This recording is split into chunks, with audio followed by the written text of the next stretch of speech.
Bien, vamos a orar y vamos a partir. Señor, te damos gracias en esta tarde por la misericordia que nos das. Gracias por tu amor, por tu gracia. Gracias te damos, Señor, por el nuevo día de vida que nos das y porque has estado con nosotros durante todo nuestro día. Y también durante toda nuestra semana, Señor. Queremos reconocer que tú eres nuestro Padre Celestial, aquel que nos dio la vida, aquel que nos concedió la existencia en este mundo. Pero también, Señor, tú eres aquel que nos ha adoptado como tus hijos, que nos ha incorporado a su familia. Te damos gracias, Señor, por tu fidelidad, porque desde los principios de la humanidad tú has estado con nosotros. Y tu palabra dice que diseñaste un camino de buenas obras para que nosotros anduviésemos en ella. Te agradecemos, Señor, porque tú eres el que nos concede el poder ser llamados hijos de Dios, el haber sido rescatados de nuestros pecados y haber sido traídos a la luz del Evangelio. Gracias, Señor, porque en ese caminar tú nunca nos has abandonado, tú siempre nos has sustentado, nos has sostenido con tu mano derecha, a pesar de nuestras carnalidades, a pesar de nuestras maldades, a pesar de nuestras iniquidades. A pesar de que muchas veces, Señor, flaqueamos en este camino, a veces no queremos seguir, tú, Señor, has sido fiel y perseverante. Así que te queremos bendecir, te queremos alabar, te queremos dar también las gracias por la instancia de hoy, de poder juntarnos a estudiar tu palabra. Queremos reconocerte a ti, Señor, como el Dios de la verdad, aquel que ha revelado la verdad, Señor, escrita para nosotros. Y en esta hora te queremos pedir que nos concedas poder estudiarla, guiados de tu mano. Espíritu Santo, yo te ruego en el nombre de Jesús que tú hables a través de nosotros, que tu palabra, Señor, nos ilumine para que podamos aprender a discernir lo malo de lo bueno y de lo que es mejor. Yo te pido, Señor, que pongas en nosotros amor por tu santidad, temor reverente hacia ti, que puedas poner en nosotros un espíritu obediente, un corazón que se doblega ante ti, Señor. Te rogamos, Señor, que en esta hora te lleves todo pensamiento, toda preocupación, toda distracción, toda cosa, Señor, que quizás esté ocupando nuestra mente, que esté haciendo intranquilo nuestro corazón. Te ruego en el nombre de Jesús, Señor, que nos concedas por tu gracia poner atención a tu palabra y atesorarla como el buen tesoro que es. Yo te ruego en especial, Dios, que cada uno de mis hermanos y hermanas en este día podamos ser ministrados por ti, que podamos ser confrontados con nuestras experiencias, que podamos ser confrontados con nuestro corazón, que las cosas, Señor, que nos gustan o que quizás las cosas que preferimos puedan doblegarse ante lo que tú estableces como bueno, santo y justo. Te damos gracias, Señor, porque sabemos que contamos contigo y te pedimos que nos concedas tener una bonita reunión de confraternidad, Señor, de amarnos, de tolerarnos, Señor, las diferencias, de amarnos a pesar de los desacuerdos y que nos concedas también, Señor, ser el cuerpo de Cristo. En el nombre de Jesús, amén. Amén. Les pido que abran, por favor, su Biblia en el libro de Éxodo. Entonces, el día de hoy vamos a leer el capítulo 3. Hemos estado estudiando en los últimos domingos, algunos martes por ahí, pero en general cada domingo, y hemos estado viendo la continuación de la historia de Génesis. Este pueblo, que en realidad era una familia bien grande, la familia de los hijos de Jacob, que están viviendo en la tierra de Gosén, en Egipto. Llegaron ahí por una serie de eventos, ¿cierto?, que Dios orquestó de manera sabia a través de los tiempos, y que cumplía con un plan y un propósito de Dios de hacerlos, ¿cierto?, conformarlos un pueblo numeroso, una familia que se transformara en un pueblo multitudinario, tal como Él lo había prometido a Abraham. Y este pueblo, entonces, esta familia, viviendo en Egipto, se acomodó ahí por largos años y estuvieron alrededor de 300 años viviendo en ese lugar, disfrutando con los egipcios, probablemente un poco vinculándose con ellos, absorbiendo algunos elementos culturales de ellos, algunos de sus dioses, algunos de sus costumbres, y vemos que ha pasado el tiempo y la historia nos muestra que ha habido un cambio. No solamente un cambio en los gobernantes, sino que en el corazón de esos gobernantes con respecto a esta familia. Y esta familia que llegó siendo bienvenida a Egipto, que llegó siendo considerada como una familia de honor, ¿cierto?, en agradecimiento a lo que Dios había hecho a través de José, ahora nos damos cuenta de que Egipto les temen y ese temor los conduce también a aborrecerlos, a esclavizarlos, a mantenerlos bajo dura servidumbre. Y estuvimos viendo entonces los primeros 2 capítulos de Éxodo que nos narran ese contexto, un contexto donde el pueblo de Dios es un pueblo que aparentemente ha olvidado un poco sus raíces, ha olvidado que no es de Egipto, sino que se ha quedado ahí, y nos muestra también un pueblo que empieza cada vez más a sufrir bajo el imperio egipcio, empieza a sufrir, ¿cierto? Primero trabajos más duros para mantenerlos ocupados, luego castigos físicos y finalmente, ¿cierto? La amenaza de la muerte, de la destrucción de sus primogénitos, de sus hijos varones. Y en todo eso, los últimos versículos de la semana pasada que vimos eran los versículos 24 y 25 de Éxodo 2, que dice, y oyó Dios el gemido de ellos, y se acordó de su pacto con Abraham, Isaac y Jacob. Y miró Dios a los hijos de Israel y los reconoció Dios. Y veíamos entonces que dentro de todo ese, podríamos decir de alguna manera, contexto terrible y situación adversa que están viviendo, Dios está presente y se mantiene fiel con ellos. Y se ha provisto de un hombre, ¿cierto? Moisés, que fue rescatado de las aguas, un bebé que debía haber muerto por decreto de Faraón, pero que por esas cosas que Dios hace terminó siendo criado por la hija del Faraón, terminó siendo mantenida su vida preservada, pero que ahora está forastero, que ha tenido que huir a la tierra de Madián. En ese contexto nos quedamos y vamos entonces hoy día a revisar el capítulo 3 y cómo esta historia de redención sigue articulándose y Dios ahora empieza a actuar de manera mucho más específica.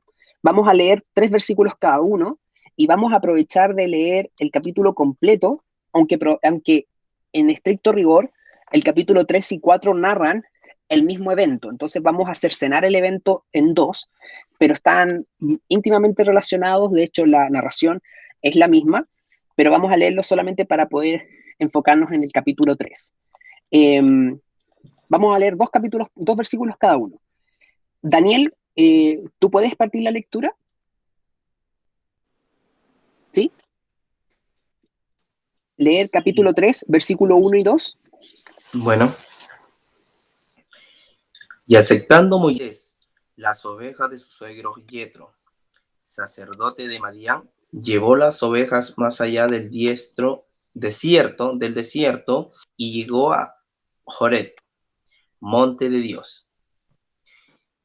Y se le apareció el ángel de Jehová en una llama de fuego en medio de una zarza.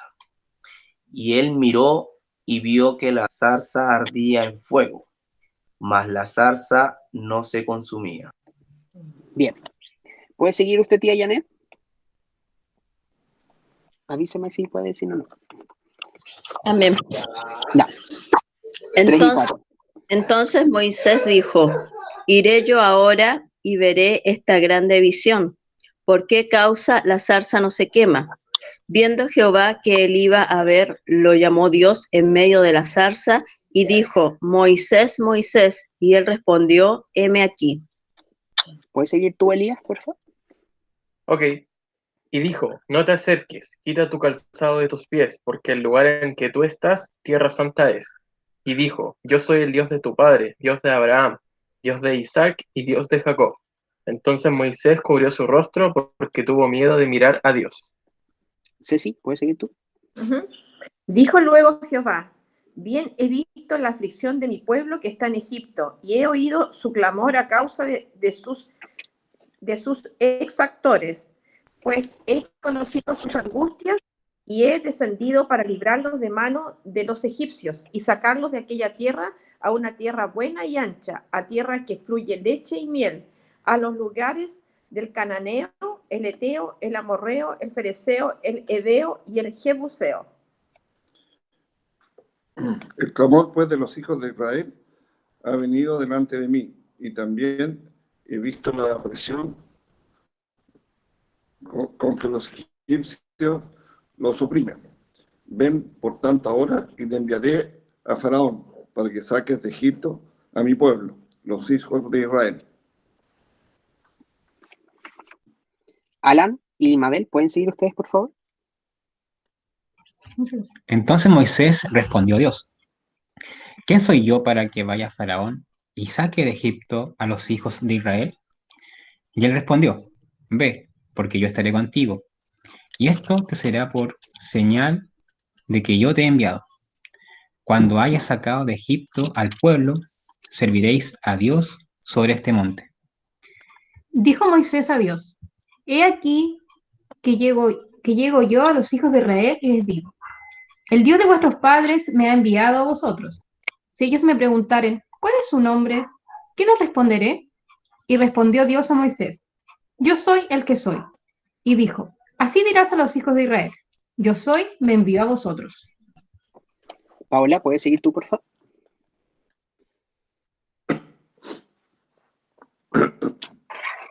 Paola. Parece que está pegada, ¿o no? ¿Puedes seguir tú, Claudia y Javier? Ya vive. Además, dijo Dios a Moisés, así dirás a los hijos de Israel, Jehová, el Dios de vuestros padres, el Dios de Abraham, Dios de Isaac y Dios de Jacob, me ha enviado a vosotros. Este es mi nombre para siempre. Con él se me recordará por todos los siglos.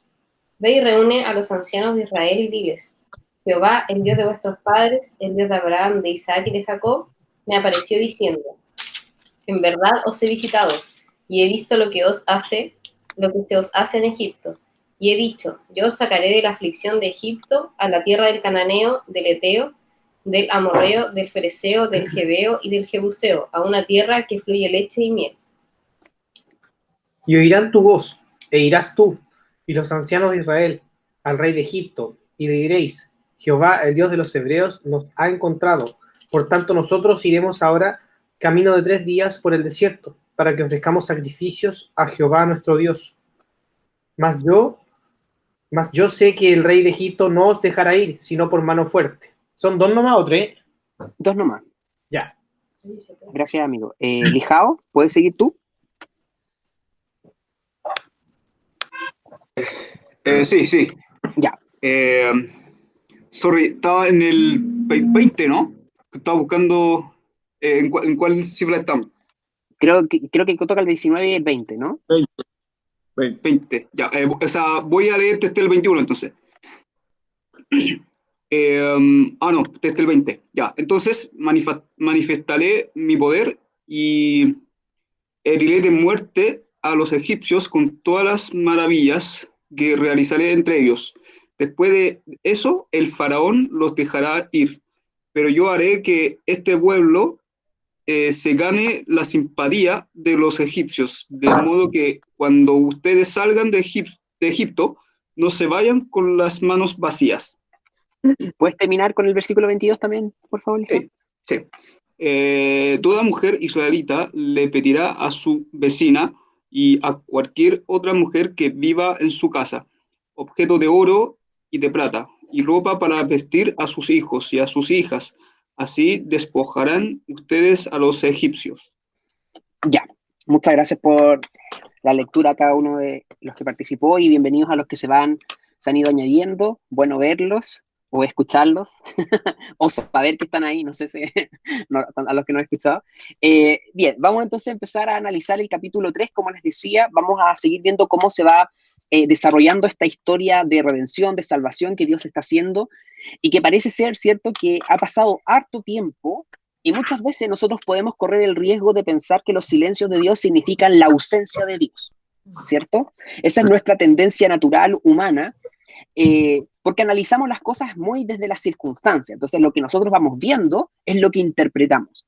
Y la Biblia normalmente a nosotros nos desafía con respecto a eso, porque nos dice la Biblia que nuestros sentidos, si bien están en contacto con la realidad, no nos permiten interpretar toda la realidad de manera correcta. Esa interpretación viene sesgada por nuestra experiencia de vida, ¿cierto? Por las cosas que están a nuestro alrededor, por las cosas que vamos sintiendo, las que vamos deseando, las expectativas que vamos teniendo, los pensamientos que vienen a nuestra mente. Entonces, la verdad es que la realidad es que el pueblo de Israel está sufriendo, está bajo opresión, está en una tierra ajena y está sufriendo la opresión de ser esclavos ante un pueblo que es muy poderoso. Pero a riesgo de nosotros pensar que esa es la interpretación que se podría hacer y listo, y podríamos pensar que Dios los olvidó, los dejó, o que Dios los está castigando simplemente y se está vengando de algo que ellos hayan hecho, lo cierto es que todo esto encaja en un plan perfecto que Dios está haciendo. Y Dios no es un Dios apurón, que podríamos decir nosotros, que hace las cosas hoy día, en la tarde o mañana y listo, sino que Él se ha tomado tiempo. Y él ha permitido entonces que el pueblo de Israel viva en Egipto alrededor de 300 años. Y probablemente los últimos años, al menos los últimos 40 años que se nos muestran acá en estos capítulos, el pueblo lo está pasando muy, muy mal. Es decir, está siendo esclavizado de forma bestial, terrible, totalmente, ¿cierto?, inhumana. Y pareciera ser que no está Dios por ninguna parte. El pueblo de Israel está gimiendo. Dice que el versículo 23 dice que los israelitas clamaron, pero no dice que ellos hayan clamado a Dios, dice que ese clamor subió a Dios, no dice que ellos en algún momento, ¿cierto?, están necesariamente pidiendo ayuda o rescate a Dios, probablemente ni siquiera están al tanto de que Dios quiera algo todavía con ellos, pero nosotros sabemos por la Escritura que Dios no ha olvidado su pacto, y eso es algo que es emocionante de ver en los primeros versículos de este capítulo, es que el tiempo ha pasado y parece ser que Dios está en silencio y podríamos llegar a pensar que Dios está desconectado de esa realidad, pero lo cierto es que Él está observando y está observando de cerca.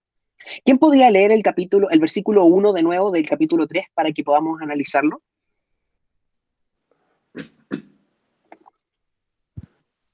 Apacentando Moisés las ovejas de Jetro, su suegro, sacerdote de Madián, llevó las ovejas a través del desierto y llegó hasta Horeb, monte de Dios. Bien. ¿Qué está haciendo Moisés? Trabajando. Pastoreando. Trabajando, pastoreando, muy bien. Está pastoreando las ovejas. Ujú. ¿Cómo eran considerados los pastores de oveja para los egipcios? Eran Denigrantes, menospreciados. menospreciados. Abominables. ¿Se acuerdan que eso decía el capítulo 45 de Génesis? Así Que es. para los egipcios era abominable los pastores de ovejas. Y acá vemos a Moisés, que se crió, ¿cierto?, probablemente en los palacios reales, que vivió, ¿cierto?, como ahijado o como hijo adoptivo de la hija de Faraón, y resulta que se volvió exactamente todo lo que los egipcios desprecian, ¿ya? Es un traidor porque ha matado a un egipcio, pero además ahora se gana la vida siendo un pastor. Y un pastor, ¿cierto?, que es interesante, ¿de las ovejas de quién? Las De su ovejas suegro. de Jetro. De su suegro. Ya. ¿Qué detalle es este? ¿Por qué creen ustedes que es importante destacar que no solamente está apacentando ovejas, sino que además apacenta las ovejas de su suegro? ¿Quién nos dice eso? Y no tenía nada, pues, no tenía bien. Muy bien. Que vive con el suegro. Que vive ¿cierto?, con el suegro y que le trabaja a su suegro. O sea, ni siquiera está apacentando o trabajando para sí, podríamos decir. En ningún caso podríamos decir que Moisés está a ojos humanos, ¿cierto?, mejor de lo que estaba antes. ¿Se imaginan ustedes? Bueno, no sé si a lo mejor el caso de alguno de ustedes, pero ¿hay alguno de ustedes que haya sido multimillonario, por ejemplo, que haya sido un hijo de un gran empresario y de repente dijo, ¿saben qué? No, yo creo que hay mucha injusticia en el mundo, así que voy a tratar de hacer un negocio que beneficie a más personas, y por eso fueron desheredados y terminaron, no sé, trabajando de garzones o trabajando, ¿cierto?, en la cocina de algún restaurante o algo así. ¿Nos ha pasado algo como eso? No, ¿cierto? No. Pero No. Moisés en su vida ha enfrentado algo como si eso pasara. Piensen que ser hijo de la hija de Faraón es como hoy día ser un hijo de Piñera o un hijo de Bill Gates o un hijo, ¿cierto?, de Rockefeller, no sé, de las personas más poderosas de nuestro mundo. Y todo lo que ello significa es que tú tienes acceso, ¿cierto?, a todos los lujos, a todas las posibilidades que ese mundo te accede.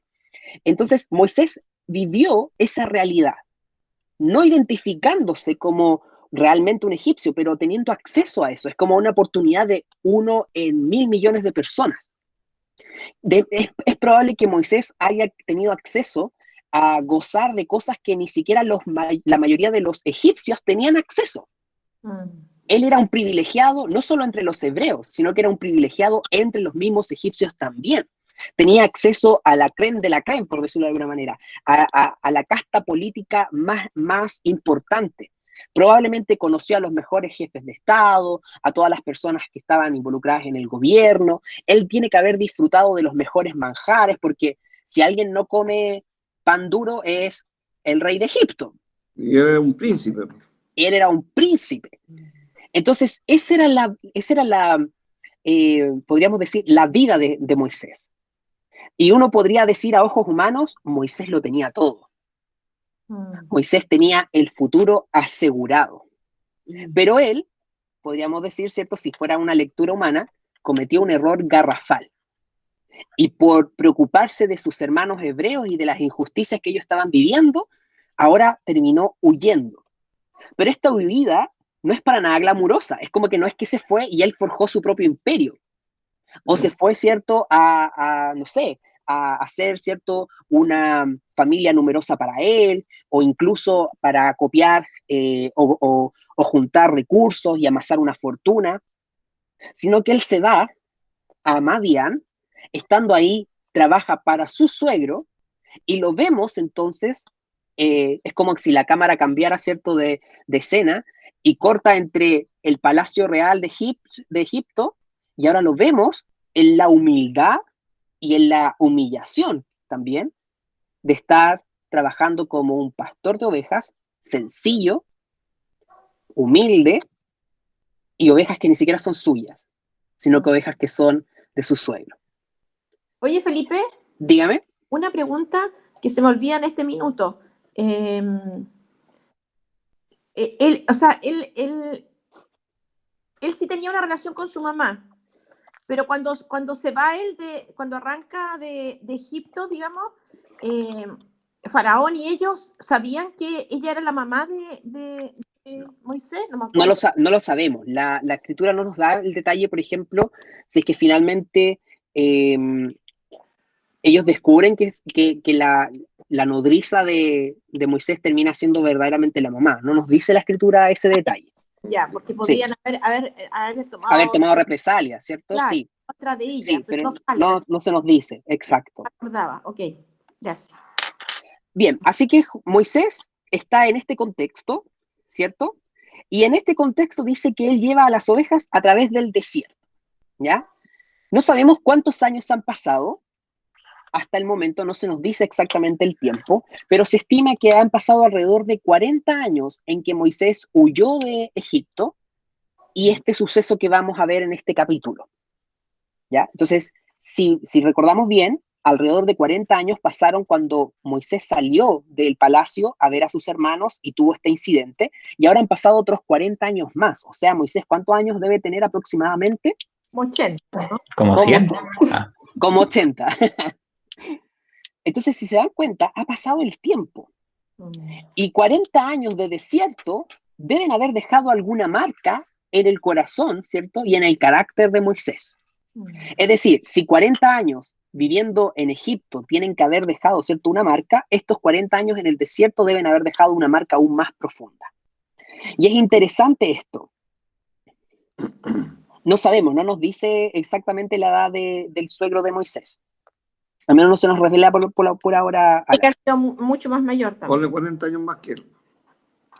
O quizás menos, porque no sabemos de qué edad era la hija de Yetro. Al menos yo no sé qué edad habrá tenido la chiquilla.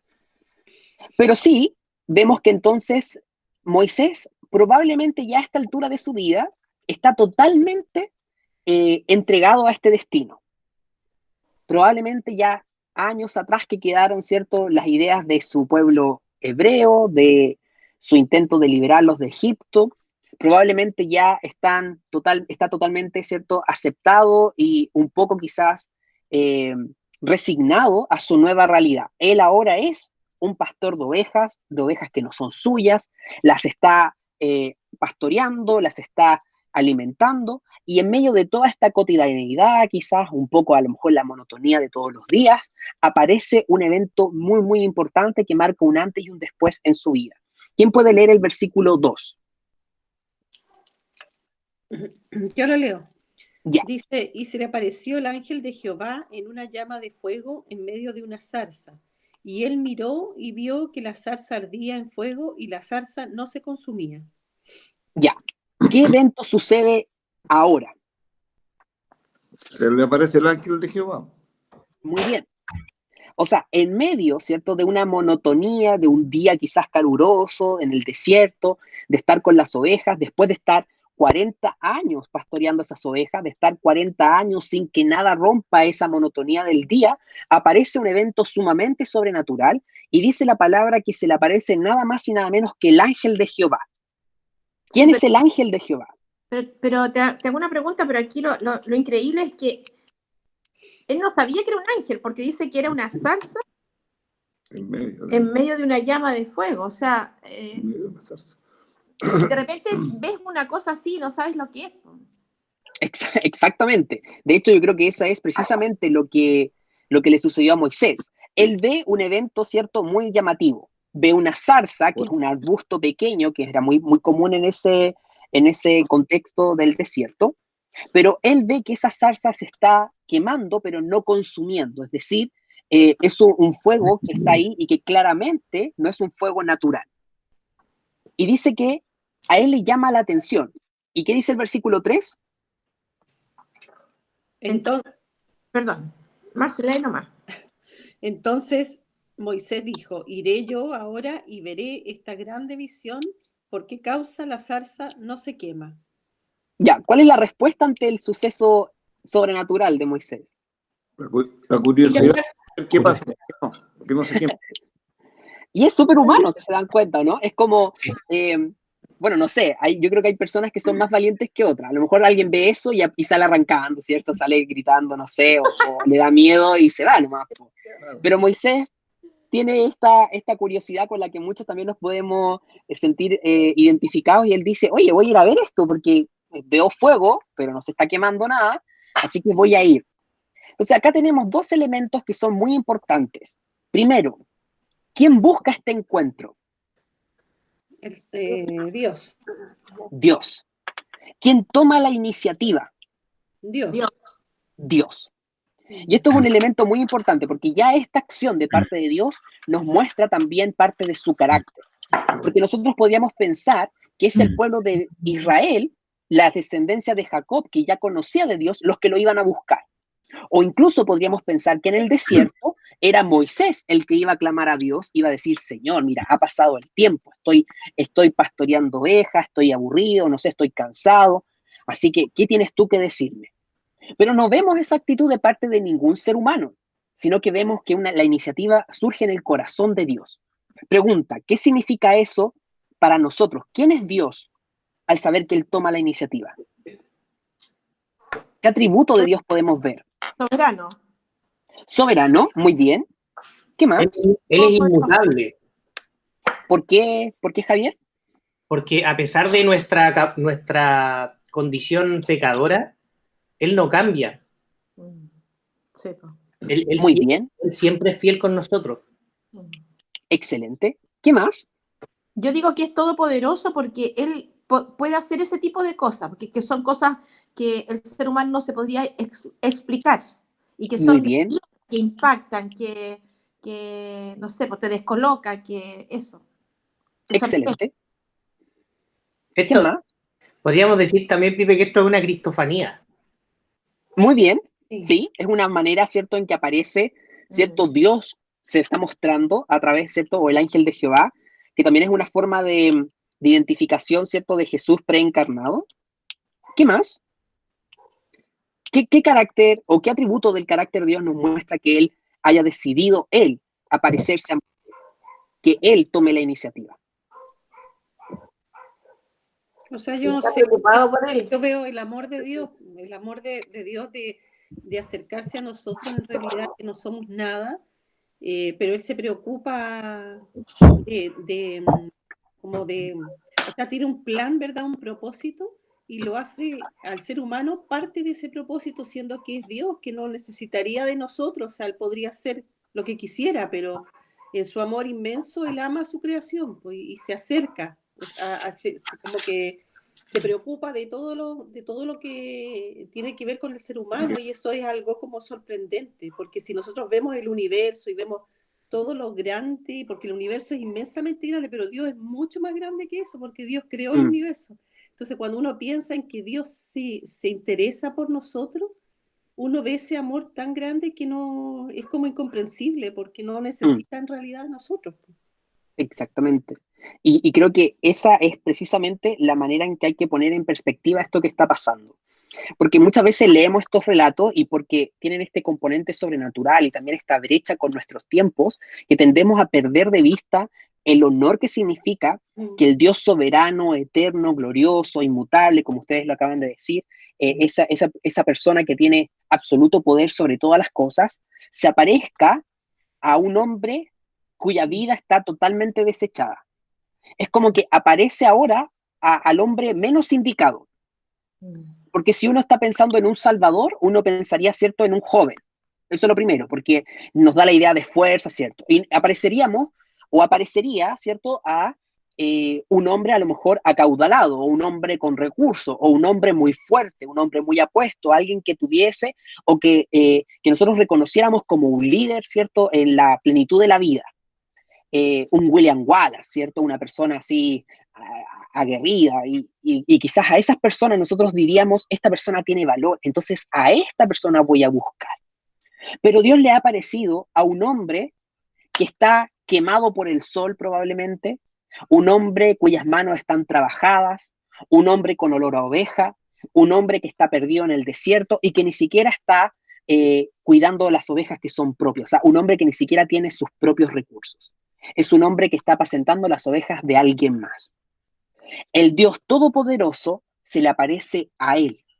Y ni siquiera se le aparece porque ese hombre lo buscó, o porque lo llamó, o porque le pidió audiencia, sino que se le aparece porque a él le plació hacerlo.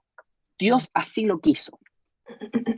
Y nosotros tendemos a pasar inadvertido esta realidad, porque para nosotros Dios todavía es muchas veces un ser incomprensible y como desde lo concreto que somos, a veces perdemos de vista lo que significa que Él se nos aparezca. Pero cuando nosotros observamos las redes sociales, ¿cierto? Observamos la televisión, las noticias, y vemos cómo la gente reacciona cuando ven a los ídolos de este mundo, cuando ven a los cantantes, cuando ven a los actores, cuando ven, ¿cierto?, a las personas que han amasado fortuna o fama, nosotros nos damos cuenta cómo uno actúa frente a esas personas. Si a ustedes se les apareciera, no sé, Beyoncé ahora, probablemente todos estarían con una sonrisa de oreja a oreja, todos estarían pensando, wow, o sea, ¿qué hace ella hablándome? O si tengo la oportunidad siquiera de abrazarlo, de tocarlo. La gente ante los ídolos de este mundo reacciona como si fuese lo más increíble que les puede pasar en la vida. Es como que son personas literalmente, ¿cierto?, que no tienen por qué tocarnos o no tienen por qué acercarse a nosotros, y el solo hecho de parecer nosotros importante para ellos, o por último, visibles para ellos, es como si fuese lo más grande, lo más espectacular. Ahora imagínense que todos esos ídolos de este mundo no se comparan a nuestro Dios. Porque si bien hay un hombre que puede ser muy talentoso, una mujer que puede ser muy buena en la música, muy buena en la actuación, o que puede ser muy bellos, o que pueden tener muchos talentos, muchos dones, todos ellos fueron creados por nuestro Dios. Por tanto, si es espectacular conocer a esos ídolos, imagínense lo que es conocer a nuestro Dios. Y que ese Dios sobrenatural, perfecto en todos sus caminos y todos sus atributos, se nos aparezca. Se le aparece a este hombre. Entonces, como bien decía la Marce, creo que una de las cosas que podemos observar acá es el amor inconmensurable, inmedible que tiene nuestro Dios. Que nosotros, siendo tan pequeños, pecadores, tan poca cosa, como Moisés, Él se nos aparece. Este Dios que es totalmente increíble, totalmente superior, que está rodeado de esplendor, rodeado de majestad, que tiene ángeles que todo el día lo están alabando, bendiciendo, diciendo lo santo, lo hermoso, lo incomparable que Él es, se le aparece a este hombre en su propia humillación, por decirlo de alguna manera. En lo cotidiano de lo aburrida de su vida, ahí irrumpe Dios, como ha irrumpido en nuestras vidas. Entonces, este evento, por pequeño que sea, nos muestra mucho de nuestro Dios. Porque Él no tendría por qué aparecerse a ningún pastor de ovejas. La verdad es que si hablamos de la magnitud de la gloria de Dios, Él debería aparecerse en los mejores templos de este mundo.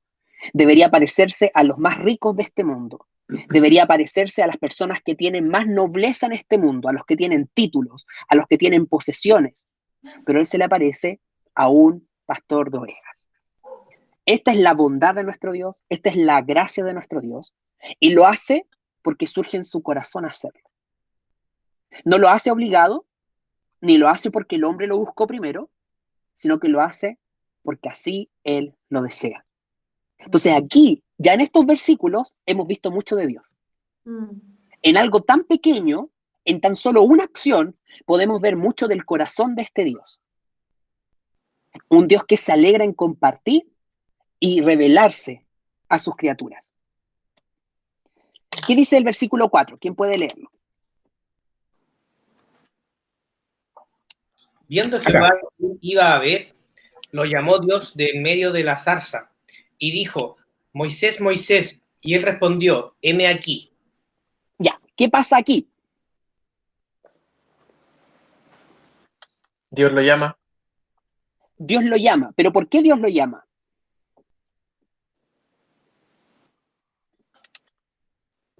Porque quería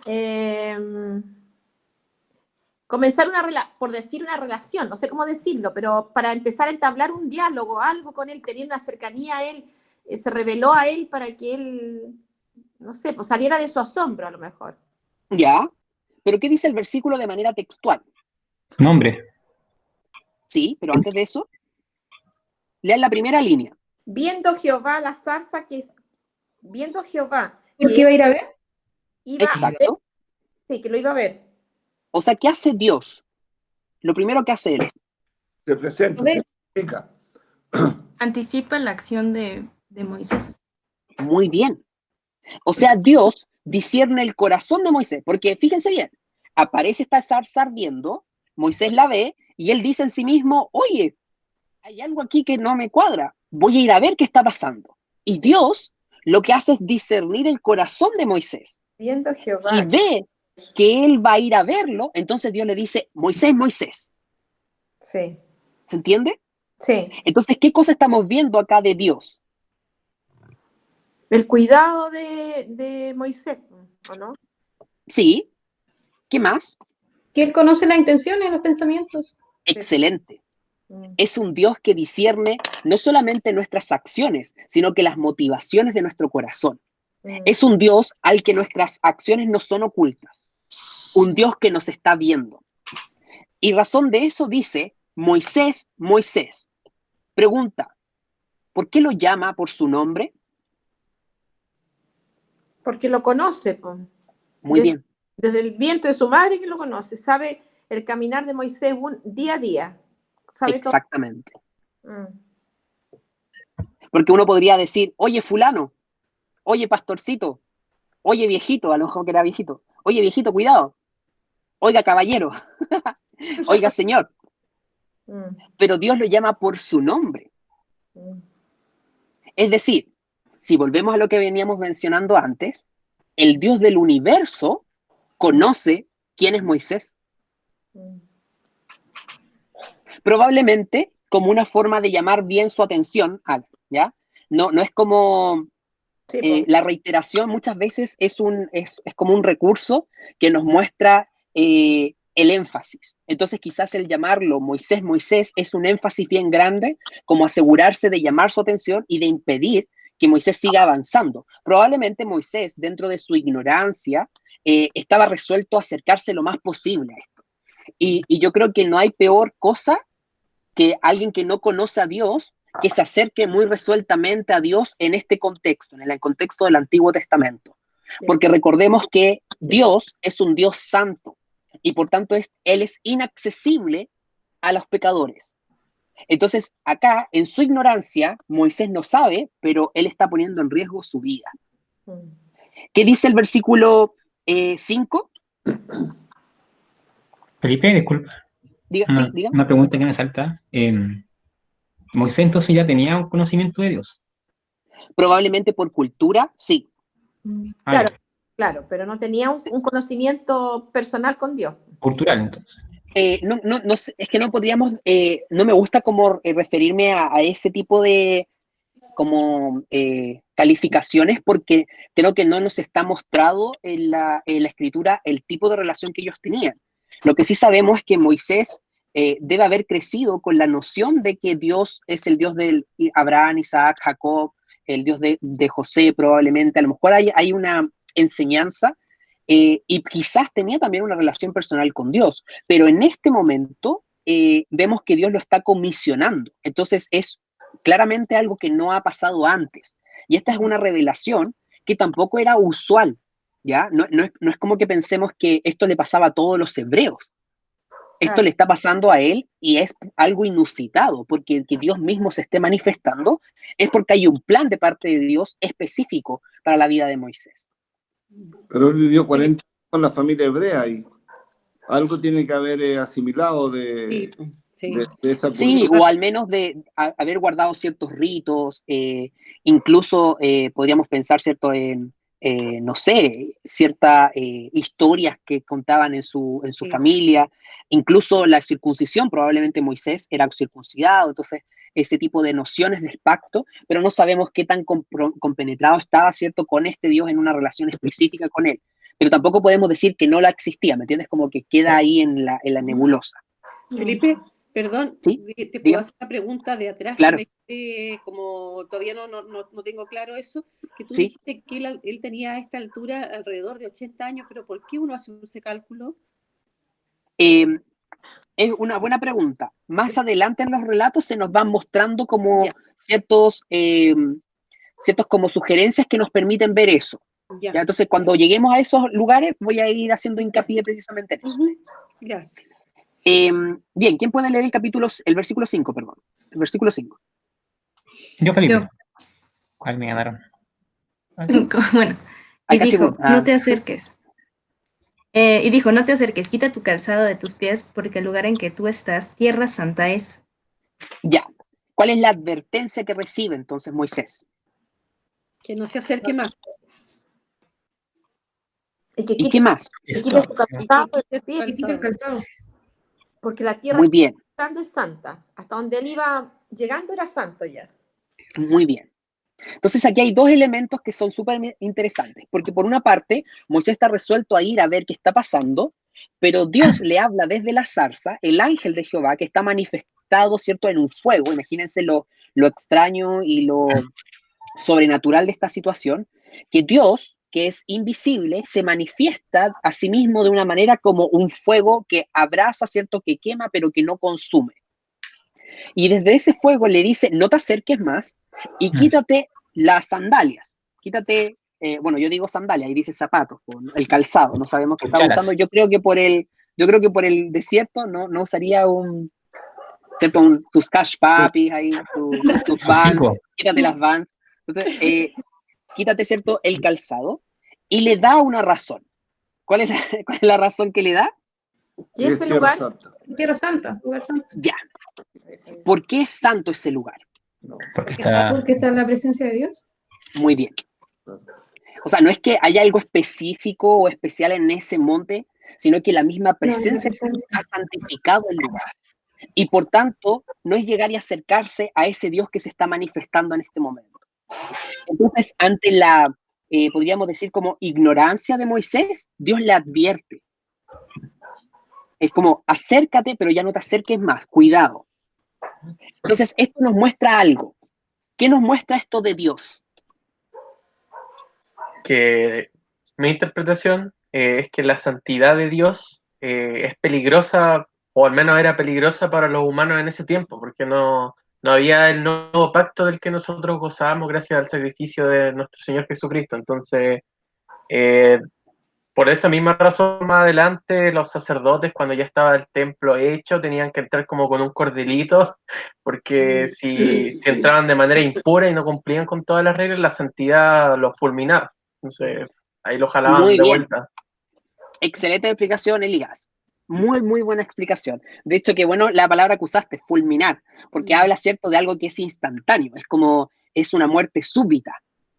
Entonces, acá es como la dualidad de Dios. Fíjense bien cómo estos versículos nos muestran una realidad que convive en Dios y que no es mutuamente excluyente. Porque ¿qué veíamos en los versículos 3 y 4? Que Dios se aparece, se revela, ¿cierto? Él, por su voluntad, se acerca al hombre. Pero esta cercanía, ¿qué representa para el ser humano? ¿Qué es lo que decía Elías? Peligro. Peligro. Entonces, por una parte tenemos a este Dios bueno, bondadoso, que desea acercarse al ser humano, pero tenemos que su propia naturaleza hace que el ser humano no pueda estar ante este Dios. Dios se acerca, pero ese acercamiento es peligroso para el ser humano por la condición del ser humano. Entonces esto nos muestra la santidad de Dios. Y esto es lo que nosotros llamamos como la inaccesibilidad de Dios. Inaccesibilidad, exacto. Es inaccesible para el ser humano. No es como que Dios es este ser que se acerca a nosotros, entonces se transforma en nuestro compadre. Ah, buena, pues Dios, ¿cierto? El flaco Inri, como ese buena onda, ese choro, ese que es mi compadre. No, pues. Es como que Dios no es uno con que se compara a nosotros. No es alguien que yo puedo entrar en la confianza, ¿cierto? Y como decir, buena, pues onda, ya estoy ante el Señor, si estoy aquí, estoy piola. No, es como que Dios, dentro de todo este acercamiento y de esta como relación que establece de estrechez con el ser humano, mantiene una dignidad, porque Él es soberano y es rey, y es santo. Y su santidad es a la vez algo hermoso en Él, pero también es algo que lo hace temible, porque significa que Él no permite el pecado en su presencia. Entonces acá estamos viendo cómo Dios se está mostrando y cómo Dios se está revelando. Él llama al ser humano, se le aparece al ser humano, tiene un plan con el ser humano, pero Él no es como el ser humano. Es diferente. Es superior al ser humano. Él es Dios. Entonces, Dios no es como cualquier otra cosa que nosotros pudiésemos encontrar acá en la tierra. Nada en esta tierra puede ser comparable a Él. Su esencia es diferente. Y por su diferencia, por esta esencia distinta a la nuestra, es también para nosotros inalcanzable, inaccesible. Su presencia para nosotros es hermosa, pero a la vez terrible. Oye, Felipe. Supone una separación. Sí, dígame. Por eso mismo la elección, digamos, es de parte de Dios, porque nosotros no tenemos nada como para llegar a Él, aunque pongamos todo de nuestra parte. Exacto, o sea, es como que cuando uno empieza a entender esto, se da cuenta que no había nada que nosotros pudiésemos hacer para impresionarlo, porque ni siquiera podíamos llegar ante Él. Es como nadie de nosotros podría haber dicho, oye, quiero una audiencia con Dios, así que voy a ir, me voy a presentar y voy a conversar con Él, que Él me escuche. A menos que Él haya tomado la iniciativa, nosotros no teníamos opción de ir ante Él. No había oportunidad. Es que ¿sí? Justamente con esto que tú estás diciendo se te aclara mucho más la película respecto a la salvación. Sí, o sea, todos estos elementos son coherentes con lo que tú dices. Precisamente, sería extraño que nosotros pudiésemos por nuestras fuerzas impresionar a Dios, ¿cierto? O llamarlo de alguna manera, conmoverlo para que se relacione con nosotros. Entonces aquí vamos viendo cómo cada uno de los elementos se van juntando y van construyendo esta buena noticia que es toda coherente. Nosotros no buscamos a Dios primero, Él nos buscó. Y la única forma en que nosotros lo hayamos, entre comillas, encontrado es que Él nos haya buscado. Porque de lo contrario, ¿cómo vamos a buscar a este ser que es tan inaccesible para nosotros? ¿Cómo nos vamos a relacionar con Él? Es Él el que tiene que tender el puente para relacionarse con nosotros, no nosotros con Él. Así que sí, es como tú bien dices, esto es parte de la coherencia de ese mensaje. Felipe, dígame. ¿Por qué aquí hace una diferencia en el versículo 2 dice, se le apareció el ángel de Jehová, que uno entiende que es Jesús, ¿verdad? Pero... Es como una cristofanía. Lo que nosotros decimos es como la representación de Jesús preencarnado. Sí, pero después claramente en el 4 dice, viendo Jehová, que él iba a ver, lo llamó Dios y ahí se manifiesta como Dios. O sea, uno entiende que es Dios en ambos casos, pero está como podría decir, como separado. En el versículo 2 dice el ángel de Jehová claramente y después lo menciona como Dios. Entonces, ¿por qué hace esa diferencia si es Dios mismo en realidad, pero pero tal como decías tú, en el versículo 2, es como Jesús preencarnado, pero después menciona a Dios directamente. Sí, es buena pregunta. No sabría responder el por qué se muestra de esa manera. Normalmente cuando cuando nosotros vemos que Dios se hace, entre comillas, como visible, es a través de la figura de Jesucristo, pues Él es la imagen del Dios invisible. Eso es lo que nos dice el Nuevo Testamento respecto de Jesús. Entonces, como Dios es invisible y a Dios nadie lo vio jamás, esta es la forma en que nosotros podemos observarlo. Pero también entendemos que Jesús es parte de la Trinidad. Entonces, también desde esa Trinidad, a veces se va a mostrar como el Espíritu Santo, a veces se va a mostrar como Dios, porque conforma parte de la existencia de Dios, de este ser que es totalmente diferente también a nuestra comprensión. ¿Ya? Entonces, se me ocurre, no estoy diciendo como que esta sea la respuesta, porque creo que podríamos estudiarla de todas formas, pero creo que la representación de esta zarza ardiente desde el ángel de Jehová probablemente es algo visible, y cuando él habla, ¿cierto? Habla en representación del Dios Trino. Probablemente esa es como la idea, creo yo. Ya, Felipe, gracias. De nada. Bien, entonces, tenemos que hartas cosas han pasado, ¿cierto? En poquitos versículos, y harto de Dios hemos visto y observado, ¿cierto? En estos versículos. ¿Qué dice el versículo 6?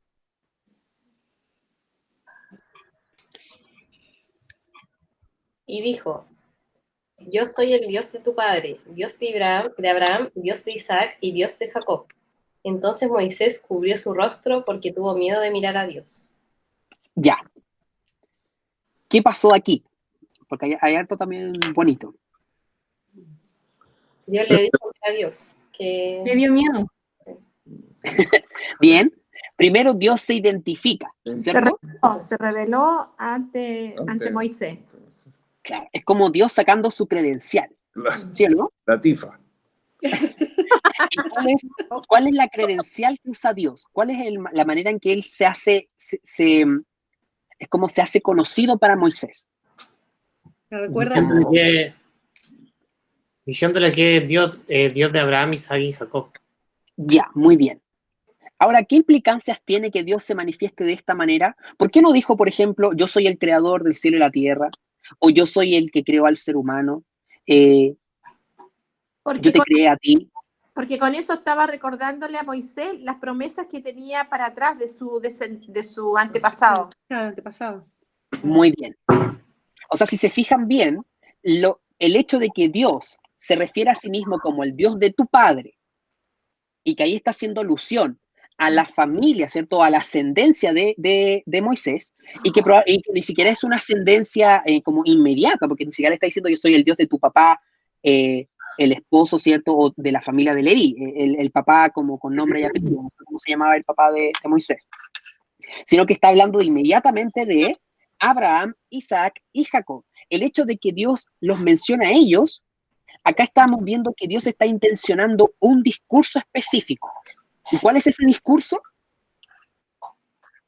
Que es el verdadero Dios, él. Sí, pero algo más. Que Dios se manifieste como el Dios de estos hombres.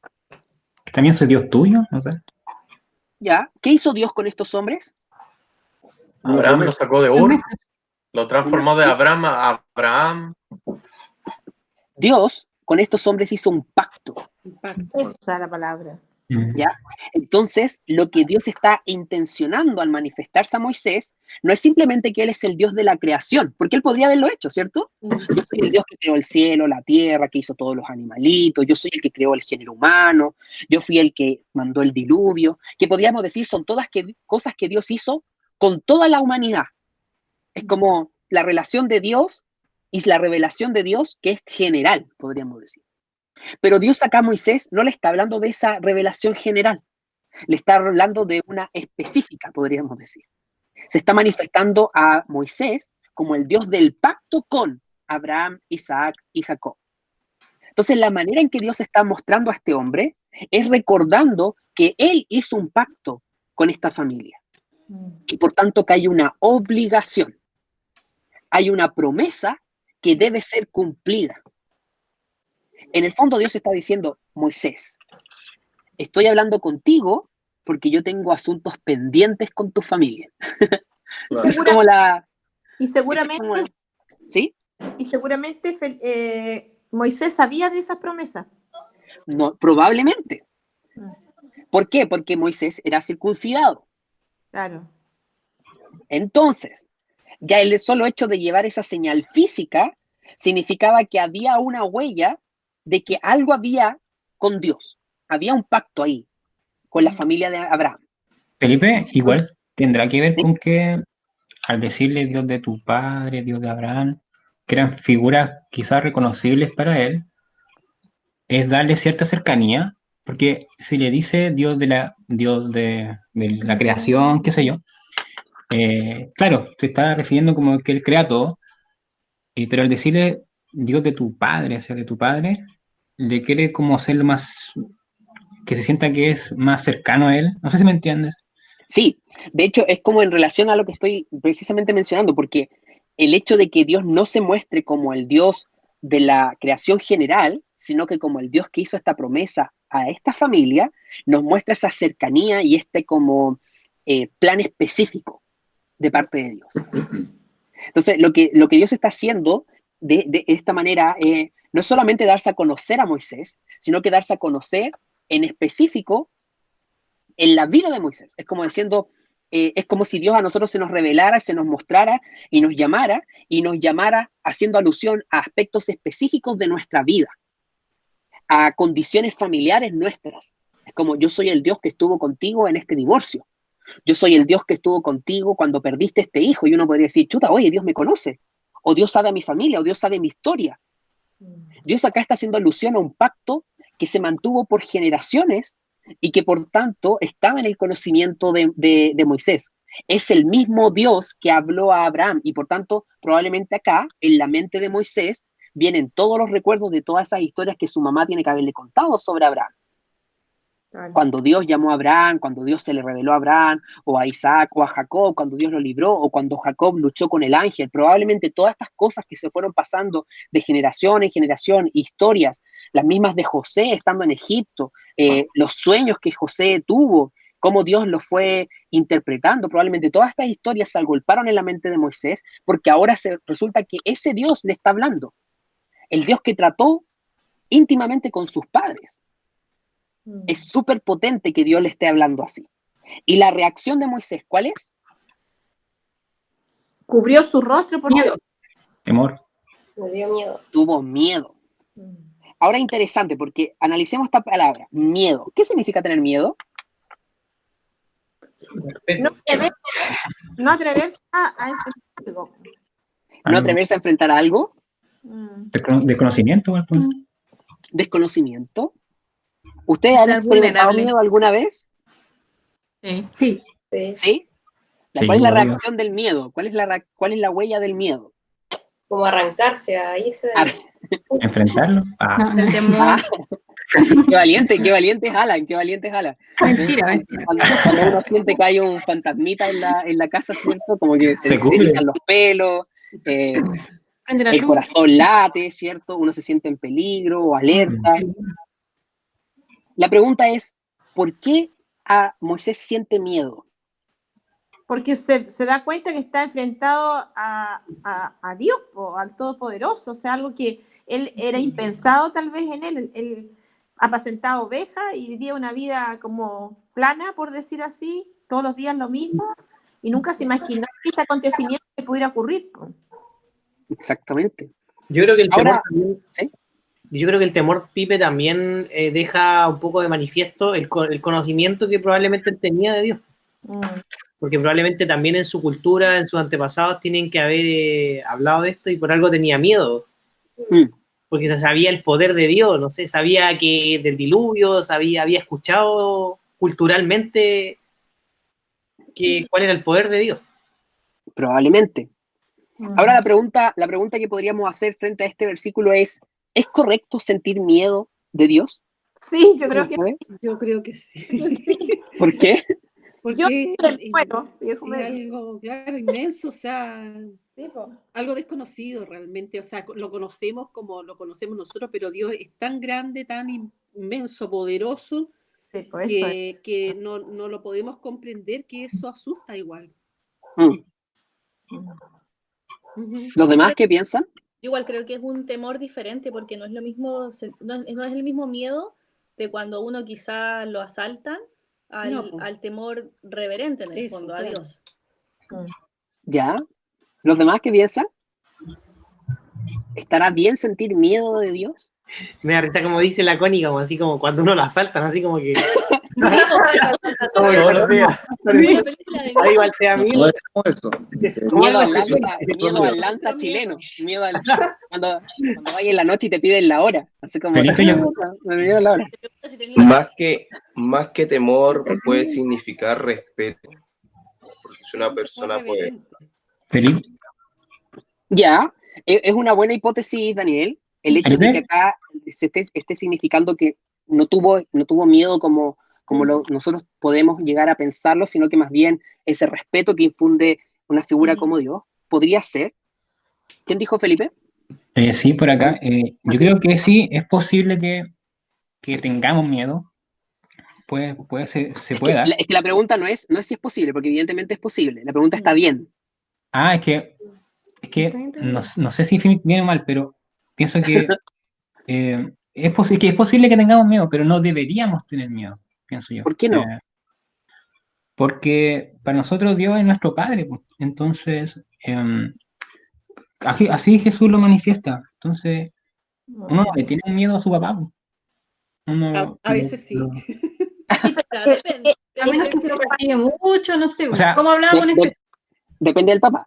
Sí, depende del papá, es verdad. Claro, depende pero en general no le tenemos como un temor a nuestro padre porque nuestro padre nos ama. Sí, pero es que este no es un papá terrenal, pues este no es un papá con el que uno mantenga una relación de conversar todos los días, de conocerlo, es distinto. Yo creo que nadie se puede imaginar siquiera, yo he tratado de imaginarme cómo es Dios, y la verdad es que en mi cabeza no me da para pensar cómo es Dios, porque es algo, Él que creó todo el universo, todo, y tiene poder para destruir todo si Él quiere. Entonces es otra cosa, no es como, aunque yo tenga una relación personal con Él, pero yo la tengo en mi cabeza, pero yo no lo he visto a Él. Él si bien me arresta. No, pero me gustó como lo dijiste, pero me dio risa que como tengo la relación en mi cabeza. Como... Claro, es verdad, nosotros oramos a Dios y conversamos con Dios, ¿verdad? Y leemos su palabra y nosotros tenemos una relación con Él. Pero no significa que tenga con nosotros, sino que se trata de que yo no lo he visto nunca. Entonces, obviamente yo creo que si yo lo viera, caería fulminar al suelo, o sea, no podría nada, ¿te fijas? Claro, yo creo que produce temor, porque por ejemplo, o sea, si uno piensa en Jesús uno lo ve como más cercano en el sentido de que uno se imagina que es un ser humano, no lo vimos, ¿verdad? Pero sabemos que era un ser humano, entonces como que uno lo siente como más cercano. Dios no lo siente más lejano, sino es que es diferente porque como nunca lo hemos visto ni nadie lo ha visto jamás. Pienso yo que igual, independiente de que sea nuestro padre, que le amamos, que tenemos igual una cercanía con él, que nos comunicamos con él y todo, pero me imagino que si viéramos a Dios, yo creo que es tan impresionante su presencia que daría miedo. O sea, eso es lo que yo pienso. Sí, es interesante como ver este tipo de reflexiones, porque a veces tenemos estas dudas y no sabemos, porque creo que están estas dos nociones, yo creo que en nuestro interior, como lo que mencionaba, ¿cierto? La Connie, lo que mencionaba la misma Marce, o lo que menciona el Alan por otra parte, es como, oye, pero es mi papá, entonces, ¿por qué le voy a tener miedo? Entonces, lo cierto es que nosotros, en nuestra posición actual, tenemos ciertas diferencias con Moisés en esa posición, eso no tenemos que olvidarlo. Él está antes de la revelación completa de Cristo, antes del sacrificio de Cristo, nosotros estamos después. Entonces, hay una relación distinta porque hay un conocimiento mucho más acabado respecto de Dios que nosotros tenemos al que tiene Moisés en este momento. Pero también hay una realidad, y la realidad es la del pecado. Y yo creo que esta es una realidad totalmente importante a considerar en nuestra dinámica o nuestra relación con Dios.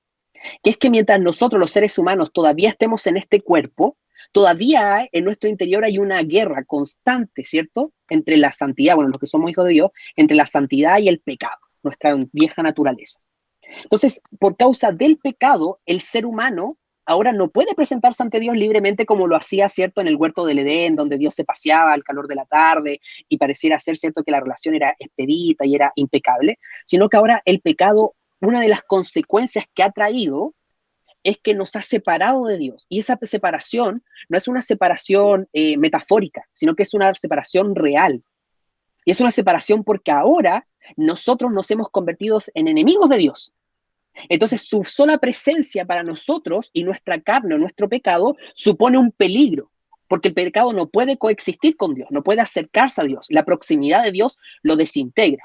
Si quisiéramos así como una analogía, es como el sol, ¿ya? ¿Cierto? El sol es hermoso, nos da luz y permite el crecimiento y la fotosíntesis y un montón de cosas acá en la Tierra. Y sin sol no sería sostenible la vida. Pero si nosotros quisiéramos acercarnos al sol, el sol nos mata. Y de hecho nosotros ni siquiera podríamos llegar a tocar el sol antes de haber ya sido quemados y pulverizados, porque es tal, ¿cierto?, el calor que irradia esta estrella que sería imposible para nosotros acercarnos a ella. Bueno, la misma pasa con la santidad de Dios. Entonces, cuando hablamos del miedo que está viviendo Moisés ante esta revelación de Dios, no es un temor meramente o no es simplemente respeto, sino que estamos hablando de la experiencia de un ser pecador ante un ser santo, como es Dios. Entonces, acá estamos viendo la reacción natural, producto de la condición humana. Para nosotros, la presencia de Dios es tan desconocida y es tan impactante que llena de terror. Y eso, de alguna forma, tenemos que entenderlo como que es lo que corresponde. Porque nuestro Dios no es como ninguna otra cosa. Ahora, piensen ustedes en todas las experiencias que nosotros tenemos con eventos que son supernaturales, pero que escapan a nuestro control. ¿Cuántos de nosotros hemos estado en un terremoto? Bueno, los chilenos tenemos como un título, ¿cierto?, específico, un magíster en aguante de terremoto. Somos capacitados para, si no es más de nivel 5, nosotros no nos levantamos de la cama. Tenemos como esa pachorra chilena. Pero de todas maneras, estar en un terremoto es extraño, ¿cierto? Y como que nos da esa sensación de total indefensión. Es como estoy expuesto y vulnerable porque no hay nada que yo pueda hacer para evitar que la Tierra se siga moviendo. Ahora, imagínense eso multiplicado por millones. Lo que sería la experiencia de estar ante Dios. Es tal la experiencia de estar ante Dios que todos los personajes de la Biblia que estuvieron ante Dios, todos pensaban que iban a morir. Sí, cuando claro, Dios se le aparece, ¿cierto?, a Isaías, él dice, voy a morir, porque soy un hombre de labios impuros, ¿cierto?, de un pueblo de labios impuros, voy a morir. Cuando Dios se le aparece a Daniel, dice que él cae como muerto, entonces lo tienen que resucitar. Cuando Dios se le aparece a Juan en el Apocalipsis, se le aparece Jesús. Jesús se le aparece, ni siquiera es como Jesús ya glorificado y cae como muerto. Porque su voz dice que era como trompetas, así como, imagínense una voz potente, pero ya así indescriptible, que no puede ser escuchada por los seres humanos. Como un trueno. Es sin duda, es un ser que escapa totalmente a nuestra capacidad de resistencia. Ni siquiera pasa como porque Dios los quiera matar, sino que es como su sola presencia supone ese peligro. Entonces, la reacción de Moisés es una reacción muy apropiada, pero es una reacción propia de estar ante un Dios como nuestro Dios. Y por eso es importante... ¿Perdón? Y esa es la naturaleza que tenemos nosotros, la naturaleza humana, que sentimos miedo frente a cosas que son grandes. Y grandes, recién como un terremoto, por ejemplo. Y Dios es, como tú dices recién, millones de veces más grande que un terremoto. Entonces, obviamente, la persona, el ser humano, instintivamente va a sentir temor. No es raro que Moisés haya sentido temor. Exacto. Y yo creo que siendo nosotros hijos de Dios y teniendo el Espíritu Santo morando en nuestro interior, si el día de hoy a alguno de ustedes les pasa que está durmiendo y de repente se despiertan porque Dios les está hablando, van a sentir miedo. Obvio. Porque es normal, ¿me entiendes? Es porque es nuestro Dios. Entonces, hay gente que de repente dice, no, Dios me habló. O sea, perdón, pero si Dios te habló, no estarías igual, porque no es algo menor, no es como que te hable el Felipe, o te hable tu amigo, tu mamá. Si Dios te habló, porque había un pastor que decía que un hermano de la iglesia le dijo así como, oye, pastor, hoy día me estaba afeitando en la mañana y sentí la voz de Dios que me habló. Y el pastor le dijo, ¿y te seguiste afeitando? Es como, si Dios te habla y te está afeitando, es como, no, mínimo deja de afeitarte, no sé, es como algo interrumpe ese momento porque es muy grande. No es como recibiste un mensaje, un WhatsApp, no, es Dios hablando. Entonces, Oye, evidentemente es diferente, ¿sí? Oye, yo tengo una amiga que toda la semana Dios le habla, po. Entonces ya, ¿Pero audiblemente? no, pero de verdad, o sea, por ejemplo, llegamos a la reunión y ella dice, mira, Dios me dio esta palabra, Dios me dijo tal cosa, Dios me dice que esto le tengo que decir a ustedes. Entonces yo, la verdad es que como no creo mucho en esas cosas, yo le digo, oye, cuando a veces no dice nada, le digo yo, oye, ¿y ahora este fin de semana no te dijo nadie? ¿No te habló? ¿Cachai? La agarro un poco para la chuleta porque no puedo entender que Dios le hable así, po. O sea... Ya, sí, yo creo que a lo mejor ahí, o sea, bueno, no voy a extenderme mucho, pero probablemente ella no se refiere a que Dios le habla audiblemente, sino que como por ejemplo a nosotros, que ahora Dios nos está hablando porque nos está compartiendo su palabra. Ahora si ella dice que Dios le habla audiblemente, claro, ahí habría que a lo mejor conversar un poquito más con ella. La Mabel tenía una pregunta, ¿o no, Mabel?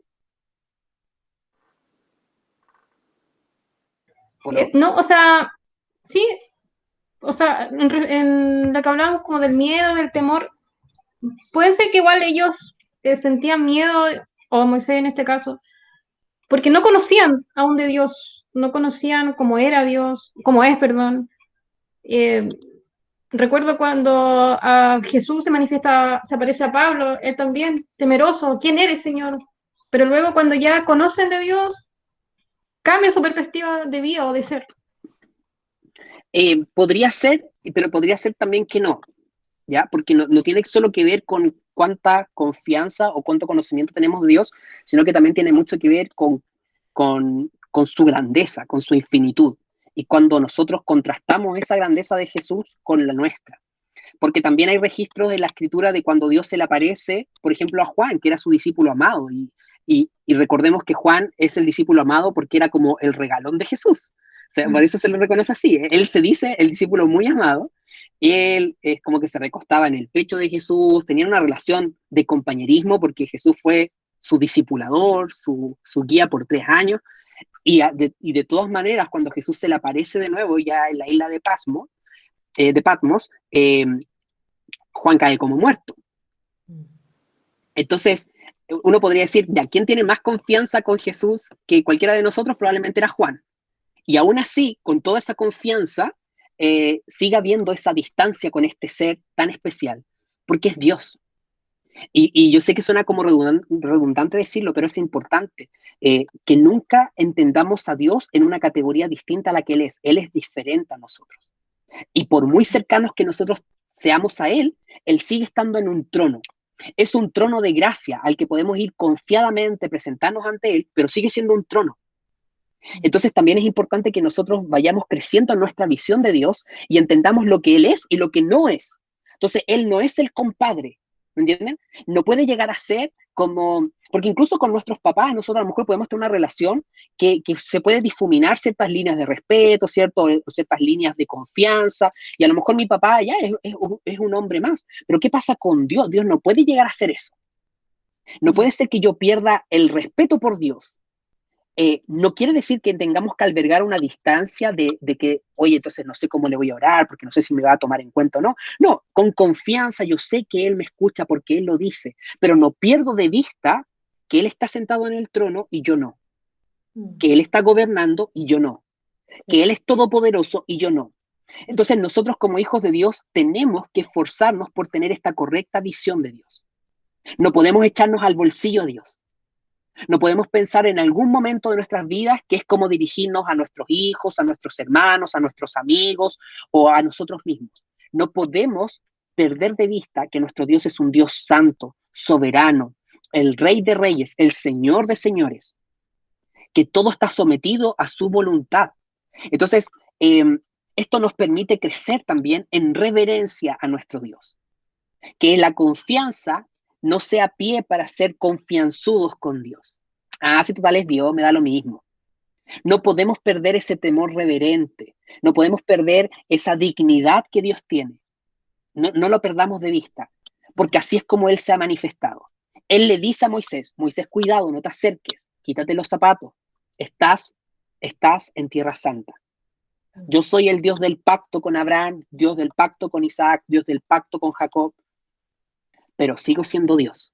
Oye, en realidad lo que tú dices es verdad, porque en ese pasaje, o sea, en ese versículo, Dios pone la distancia entre Él y Dios, o sea, entre Moisés y Dios. Él la pone, o sea, Dios la pone. Por lo tanto, nosotros con mayor razón tenemos que poner esa distancia, o sea, no podemos pasarnos para la punta. Exacto.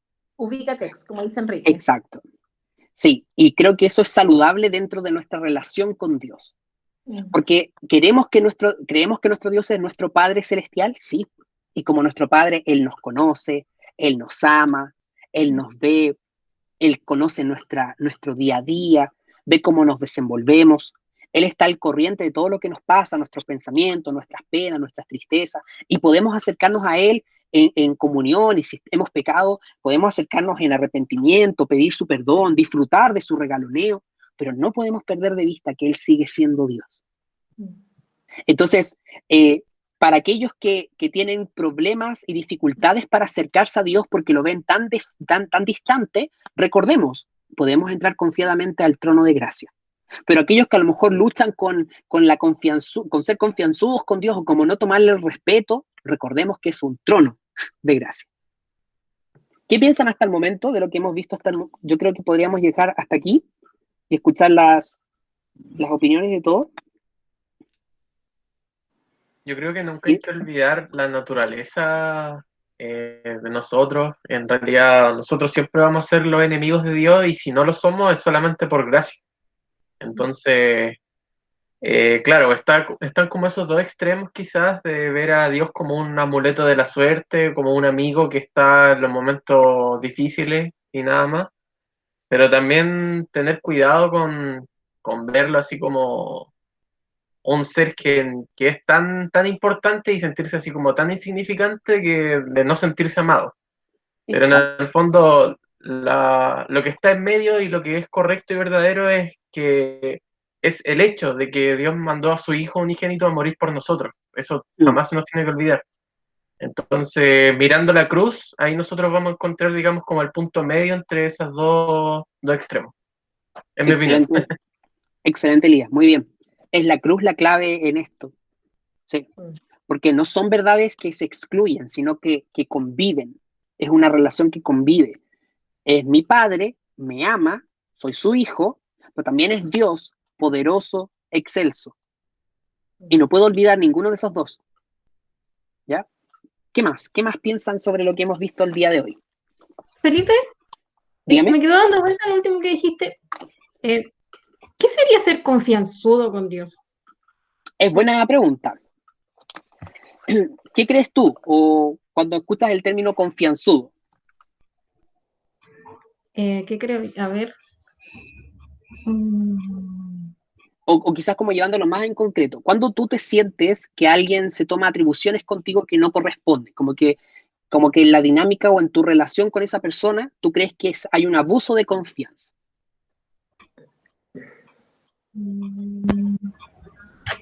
No sé, no sabría cómo definirlo. Me cuesta como llevarlo a Dios, eso no sabría.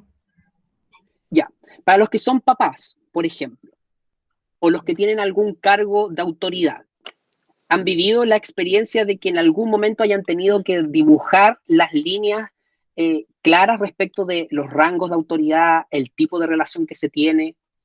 Porque creo que eso nos puede ayudar un poco a entender esta realidad con Dios.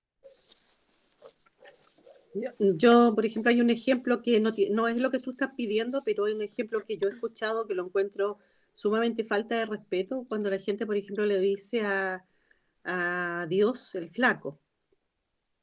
el flaco, qué sé yo, o el de arriba. O sea, la gente, uno de repente dice, bueno, ellos no conocen al Señor, por eso que lo tratan así, pero en realidad yo creo que eso es una falta de respeto y una desubicación, porque realmente no conocen quién es Dios para poder tratarlo así. Y eso es lo que quizás, no sé si ese ejemplo que es como tan simple podría graficar a la, no sé si la Dani preguntó, no sé, ¿alguien preguntó? La Mabel. La Mabel Mabel. preguntó. Sí. Eso es como ser confianzudo, porque pasa los límites. O sea, es como, por ejemplo, con uno igual, cuando alguien pasa los límites de lo que uno permite, ¿verdad? Ya pasa a ser confianzudo. O sea, por ejemplo, si yo no le quiero contar algo de mi privacidad a alguien y la persona me pregunta, insiste, eso es ser confianzudo. O sea, yo no le he permitido, si yo no le he dado la pasada para contar algo, por decir un ejemplo, y la persona insiste, para mí eso es ser confianzudo. ¿Los demás entienden este concepto o han tenido alguna reflexión en torno a ese concepto de ser confianzudo con alguien o de perder, difuminar los límites en una relación? Puede ser cuando se pierde como la jerarquía, o sea, en el sentido de que sí hay un abismo entre, bueno, pensando ahorita en los papás, o sea, podré tener la mejor relación con mi mamá o con mi papá, pero él sigue siendo mi papá, o sea, tampoco es mi amigo, ¿no? Y hay como pues sí, como un sesgo de autoridad, de respeto. Estoy pensando, por ejemplo, igual cuando caen Adán y Eva, o sea, una reacción de la naturaleza caída justo fue tener miedo y esconderse, o sea, por eso. Y creo que mucho tiene que ver como en este abismo ya que se generó entre Dios y nosotros, y que en efecto no tenemos esa naturaleza divina, digamos. Y que si bien ahorita podemos acercarnos a Dios, justo es porque Dios ve a Cristo en nosotros, porque si nos viera a nosotros, pues, o sea, ve trapos de inmundicia, ¿no? Entonces puede ser como cuando se pierde la frontera entre la jerarquía. Sí. Precisamente a eso aludía cuando les pedía a ustedes referencia respecto a sus relaciones. Yo no soy papá, por ejemplo, yo soy profesor. Y es súper importante que cuando yo estoy en la sala de clase o en una relación con mis estudiantes nunca pierdan de vista que yo puedo ser un profesor accesible, que puedo ser un profesor al que ellos pueden conversar y que pueden acercarse y pueden preguntar libremente, pero que yo nunca, por ejemplo, voy a andar de abrazos, de besos, o que voy a andar así como, buena, ¿cómo estás? Pues sí, y como si fuéramos colegas o amigos. ¿Por qué no? Porque existe una relación, ¿cierto? Y esa relación hay que resguardarla. Es como tú muy bien explicabas, Paola, finalmente existe una jerarquía que no se puede perder. Y el problema surge que nuestro corazón, una vez que el pecado ha entrado en nuestro corazón, en cada uno de nosotros surge el orgullo, surge la soberbia, surge la vanagloria. Y eso nos lleva a pensar torpemente que podemos acercarnos a Dios como un igual y que podemos exigirle cosas a Dios o que podemos pedirle cuentas a Dios. Oye, Dios, ¿por qué tú hiciste esto? ¿Y por qué Dios me manda a perdonar a mis enemigos? ¿Y por qué Dios me manda esto? ¿Qué se cree? Cuando yo hago ese tipo de cosas, en mi corazón he perdido la dimensión de quién es Dios. He perdido la noción de quién es Él y quién soy yo. Y me estoy poniendo a la par con Dios. Ahora, ese puede ser mi pensamiento, pero eso no se condice con la realidad. La realidad es que Dios no está a la par conmigo y nunca lo va a estar. Entonces, cuando nosotros, en nuestra relación con Dios, perdemos esos límites, entonces yo, por ejemplo, digo, Dios me enseña, pero está bien, ya Dios dice que esto está malo, pero en verdad me da un poco lo mismo. Sí, ¿cómo va a ser tanto? Yo ahí he perdido temor de Dios. Cuando yo no considero las palabras de Dios como palabras de autoridad, he perdido temor de Dios. Cuando Dios me dice, cuidado en esta área, tranquilízate en esto, o rectifica esto, yo digo, bueno, da lo mismo. No es para tanto. ¿Cómo Dios va a ser tan dramático, tan radical? ¿Cómo va a ser tan exigente? Cuidado, he perdido el temor reverente. La autoridad, la honra que Dios merece, esa no la puede perder. Entonces, en nuestra historia de la humanidad y en nuestra historia personal, nosotros nos vamos a dar cuenta que muchas veces nuestra actitud hacia Dios es una actitud de ser confianzudos. Cuando hemos perdido esta noción.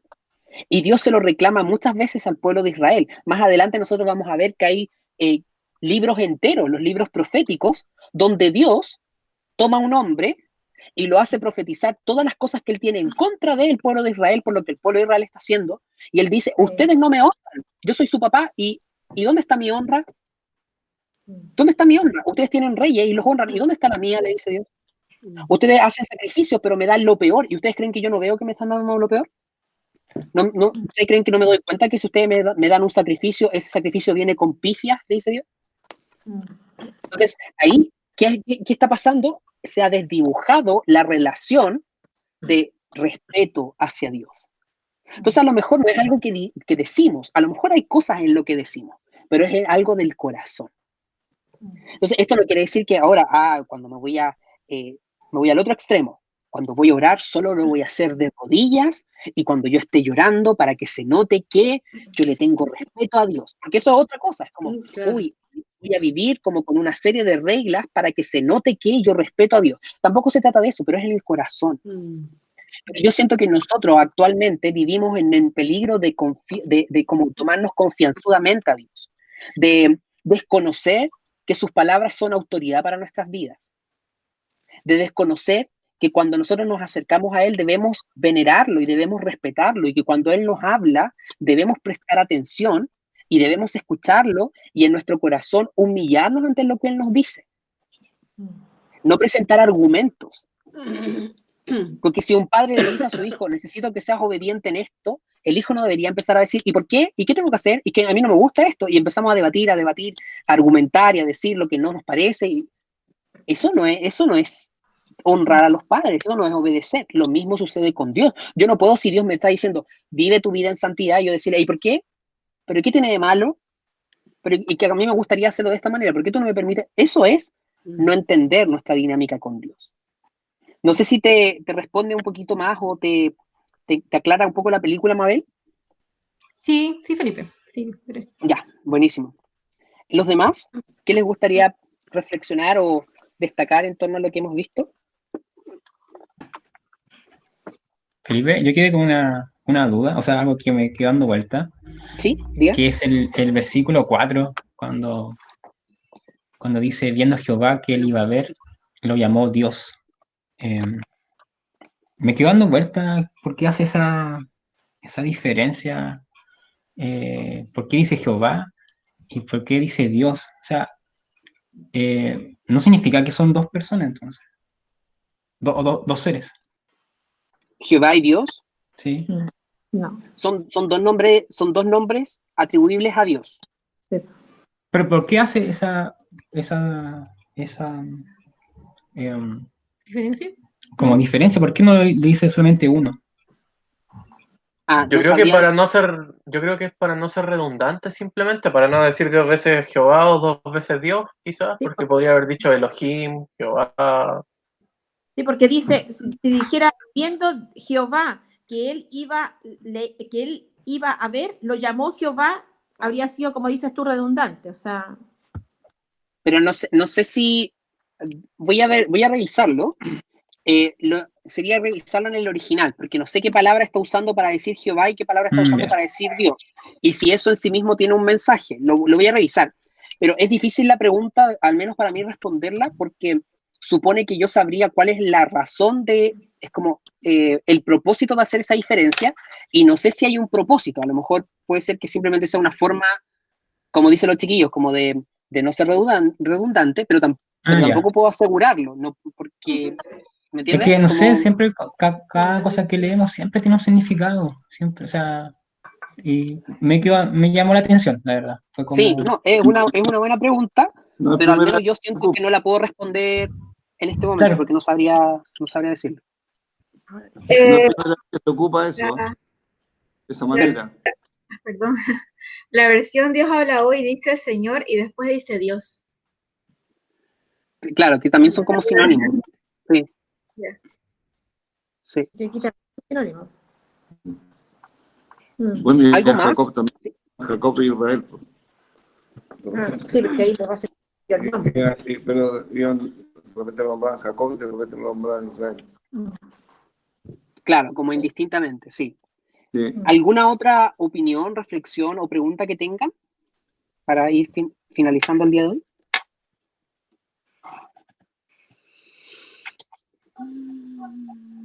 Súper lindo. Oye, Felipe, súper bueno el estudio, súper... Bueno, lo que podemos definir es que a Moisés se le acabaron los pastoreo y tranquilidad. Ahora viene lo que es su vida. Ahora empieza la vida. Ahora viene como le pasó a José también. Exacto. Ahora viene su parte en la historia. Exacto. Y para cumplir la promesa y los fines que Dios había dicho. Exactamente. Así que si piensan que son muy viejitos para reinventarse, así como nada que ver, bien mundana, los 80, ya ven, si a los 80 pudo Moisés comenzar algo, ¿no? No, esa es mentira, esa no es una enseñanza bíblica. Bien, vamos a orar, ¿les parece que oremos al Señor? Ya. Elías, ¿te gustaría orar a ti para terminar el día de hoy? ¡Qué miedo! Ya. Vamos a tapar el rostro igual que Moisés. Pero que se escuche, está lo mismo. Ya. La sandalia. Claro. Amado Padre, en este momento vamos delante de tu presencia, Señor, primeramente agradeciéndote por la oportunidad de poder estar aquí reunidos contigo, Señor, aprendiendo de tu palabra, Señor. Muchas gracias por todas las personas que están aquí presentes, Señor. Te pido humildemente que seas bendiciendo sus vidas, Señor. Y te damos gracias, Señor, porque nosotros hemos sido privilegiados, Señor, de gozar una relación personal contigo, Señor. A pesar de todas nuestras fallas, nuestros defectos, Señor, tú vives en nosotros, Señor, y mejoras la obra que tú empezaste en nosotros, la mejoras todos los días, Señor. Y siempre nos llenas de tu espíritu, Señor. Muchas gracias porque yo ni ninguna de las personas que está aquí nacimos sin un propósito, Señor. Tú nos diseñaste a cada uno desde antes de la fundación del mundo y vamos a estar eternamente agradecidos contigo por eso. En el nombre de Jesús, amén y amén. Amén. Muchas gracias, Elías. Muchas gracias a todos por conectarse. Gracias. Un gusto verlos. Gracias, Felipe. Gracias, Felipe. Chao. Chao, nos vemos el día. Chao. No, ¿cuándo? El jueves. El jueves. Sí. No hay partido ese día, así que nos vemos. La perdimos ya.